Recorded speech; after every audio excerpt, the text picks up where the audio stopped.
संजय. पोफळी यांच्याकडे जातोय आपण वर्धाला. वर्धात काय परिस्थिती आहे? सकाळी 10 वाजेपर्यंत किती टक्के मतदान झालेलं आहे? हा नक्कीच मेघना, या ठिकाणी आपण पाहू शकता मतदान प्रक्रियेला सुरुवात झालेली आहे. देवळी नगर परिषदेची जी निवडणूक आहे ती संपूर्ण रद्द करण्यात आलेली होती.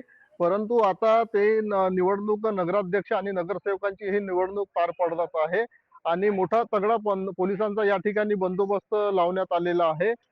एकूणच सकाळपासूनच मतदार आपल्या मतदानाचा हक्क बजावण्यासाठी मतदान केंद्रावर येताना दिसून येत आहे. देवळी नगर परिषदेमध्ये भाजपचे उमेदवार शोभा तडस हे रामदास तडस यांच्या पत्नी आहे आणि त्यामुळे भाजपसाठी ही प्रतिष्ठेची निवडणूक असल्याचं चित्र आहे. एकीकडे माजी आमदार रणजित कांबळे यांचंही काँग्रेसच्या उमेदवारासाठी त्यांची प्रतिष्ठा येथे पणाला लागले असल्याचं दिसून येत आहे. एकंदरीत पाहिलं तर मतदार मोठ्या संख्येने मतदान केंद्रावर आपला मतदानाचा हक्क बजावण्यासाठी येत असताना दिसून येत आहे.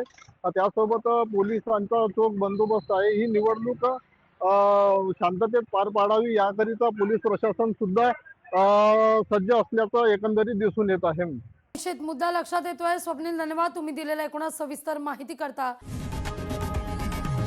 लोकशाही मराठी ऐका, पहा, जागरूक रहा.